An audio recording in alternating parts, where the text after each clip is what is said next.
ہمیشہ کہا جاتا ہے کہ پاکستان ٹیررزم کروا رہا ہے بھارت میں، ٹھیک ہے، یا ادھر کرا رہا ہے ادھر کرا رہا ہے، تو پاکستان کو کیا فائدہ ہوتا ہے ایسا کر کے اگر وہ ایسا کر رہا ہے تو؟ دیکھیے پاکستان واضح طور پر پاکستان کی آرمی جنگ تو کر نہیں سکتی. کشمیر ریٹرک ہے، کشمیر پہ پاکستان آرمی 90% جسٹیفیکیشن ہے ان کی ایگزسٹنس کی کہ بھئی یہ کشمیر کا مسئلہ حل ہو گیا تو چھٹی، پھر کیوں چاہیے آپ کو آرمی؟ پھر تو پیچھے ایک چھوٹا ملک افغانستان رہ گیا. وہ ویسے بھی برادر اسلامی ملک ہم کہا کرتے تھے، ویسے اس سے آج کل زیادہ خطرہ ہے، بھارت سے بھی زیادہ، وہ ایک الگ بحث ہے.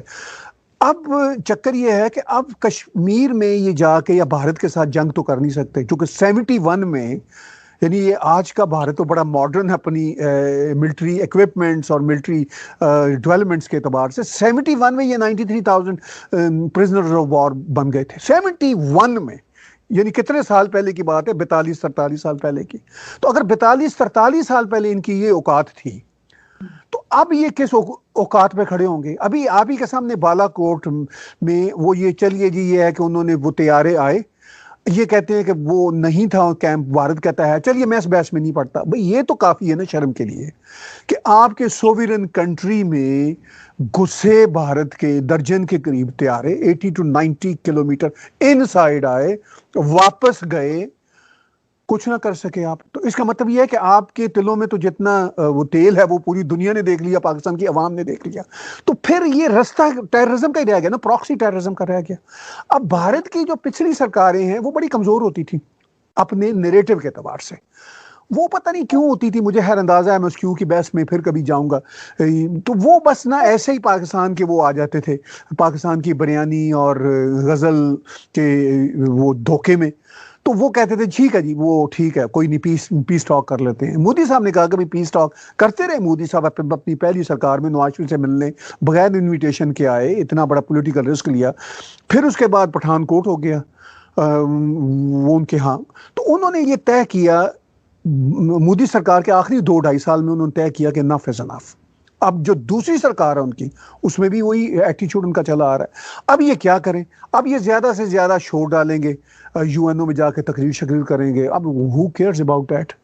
تو پھر ان کے پاس رستہ یہ ہے کہ انفلٹریٹ کریں. فائدہ آپ نے پوچھا کیا ان کو فائدہ یہ ہے کہ اگر یہ ہوگا تو پیسے آئیں گے نا. اگر یہ سب کچھ ایکٹیویٹیز نہیں ہوگی تو آرمی کس اعتبار سے اپنی وہ بنائیں گے، اپنی ریکوائرمنٹ بنائیں گے کہ بھئی ہمیں پیسہ چاہیے، عوام، غریب عوام کا بجٹ ہم نے کھانا ہے. تو وہ یہی ہے کہ بھئی کشمیر ہے، بھارت ہمارے سر پہ سوار ہے، اور کچھ کاروائیاں ہوں گی، کچھ لوگ مریں گے ایل او سی پہ، کچھ یہ بندے گھسائیں گے، آئیں گے، شاہ محمود قریشی کشمیر کشمیر کشمیر کریں گے، عمران خان صاحب کشمیر کی گردان کریں گے، تو جسٹیفائی ہوگا. تو یہ فائدہ ہے صرف پیور پیٹی پرسنل انٹرسٹ کے لیے. افغانستان کا میس ذرا اور ہے. وہ سوویت آئے، پھر ان کی لاٹری نکلی ضیاء اللہ کے زمانے میں، ٹھیک ہے، پھر وہ سارے کا سارا 79 سے لے کے پھر یہ بیچ میں لاٹری جب خراب ہوئی تو پھر انہوں نے طالبان کو کیا، اور پھر وہاں پہ امریکنز نکل آئے، پھر یہ 9/11 ہو گیا، پھر ایک اور لاٹری نکلی ان کی. تو وہ لاٹریاں 2 ہو گئیں، اب لاٹری نہیں نکل رہی. ان کا یہ خیال تھا کہ افغان پیس پروسیس میں لاٹری نکلے گی، وہ نہیں نکلی اب. تو اس سارے کھیل میں ان کا یہ تھا کہ اگر ہم کاروائیاں کریں گے، بم دھماکے کریں گے، افغانستان میں اٹیک کریں گے، جو ابھی بھی ہوتے ہیں آن اینڈ آف، تو ہماری کوئی ویلیو ہوگی نا. دیکھیے نا، ایک جو دادا گیر ہوتا ہے، جو بدماش ہوتا ہے، وہ جب تک محلے میں یا اس علاقے میں کوئی بم نہیں پھاڑے گا تو اس کی کیا اہمیت ہوگی، اس کا کاروبار نہیں چلے گا. تو اس سے پاکستانی غریب عوام بیچاری جو ہے نا وہ پس رہی ہے ان کے دادا گیری کی وجہ سے. کرنے کے یہ کچھ قابل نہیں ہیں یہ اپنے ہی باٹی گیٹ کے محلے میں بڑکیں لگانے کے. باٹی گیٹ سے باہر نکل کے یہ بڑک لگا کے تو ذرا دکھائیں. اب کسی جگہ پہ ان کی بڑک نہیں چلتی، ایون افغانستان کے بارڈر پہ نہیں چلتی. وہ وہاں سے ایسا خوفناک اٹیک ہوتا ہے کہ یہ بھاگ کے پیچھے آ جاتے ہیں. چھوٹا ملک ہے ان کی نسبت، تو وہ وہاں نہیں چلتی. تو بھارت تو اب مودی جی کے سرکار میں تو اب یہ بھول جائیں کہ کسی قسم کا یہ کوئی بڑا وینچر کر سکتے ہیں وہاں پہ. لیکن سر آپ کو ایسا نہیں لگتا کہ جیسے اگر ہم چائنا کی بات کریں کہ چائنا کے ساتھ جو انڈیا کی ٹینشن اس وقت چل رہی ہے کہ امریکہ نے اپنی ہر جنگ جو ہے وہ کہیں اور لڑی ہے، تو اب جیسے امریکہ اور چائنا کا ٹسل ہے بیچ میں بیسکلی، تو وہ انڈیا کو بیچ میں استعمال کر رہے ہیں کہ انڈیا اور چائنا کو لڑا کے کہ یعنی وہ انڈیا آف کورس چائنا کو سپورٹ، امریکہ جو ہے وہ انڈیا کو سپورٹ کر رہا ہے اور انڈیا جو ہے امریکہ کو، تو وہ امریکہ کی جنگ جو ہے جیسے ہم بیچ میں پڑے تھے امریکہ کی جنگ میں افغانستان میں، اور ادھر پاکستان بھگت چکا ہے نا، تو وہی چیز اب انڈیا کے ساتھ ہونے تو نہیں جا رہی ہے، کیونکہ اگر یہ سب ٹینشن نہ ہو، چائنا کے ساتھ نہ ہو ٹینشن، پاکستان کے ساتھ ٹینشن نہ ہو، تو ان کے ہتھیار کون خریدے گا؟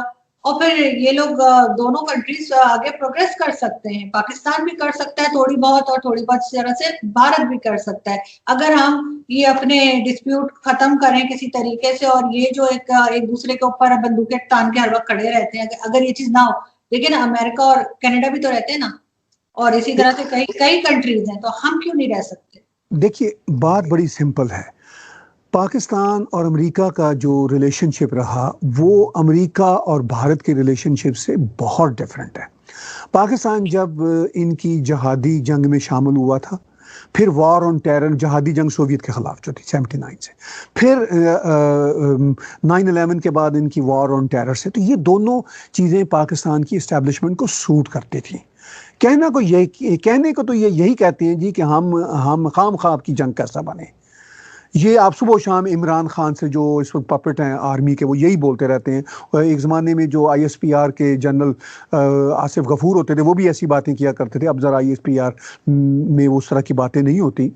تو یہ نیریٹو کی حد تک تو یہ ٹھیک ہے ان کے پوائنٹ آف ویو سے، لیکن یہ چونکہ ان کا اپنا کاروبار تھا، جہاد تھا، جہاد فی سبیل اللہ پاکستان آرمی کا لوگو ہے، ٹھیک ہے نا، یعنی وہ کوئی بھی دکان ہوتی ہے نا، جیسے ہمارا اسٹوڈیو تو میں باہر لگایا بورڈ ٹیگ TV، ٹھیک ہے، لیڈنگ ساؤتھ ایشین چینل، تو ان کے باہر بورڈ لگا ہوا جہاد فی سبیل اللہ، یعنی یہ ان کی دکان ہے جس کا کام ہے، کاروبار ہے اللہ کے نام پہ جہاد کرنا۔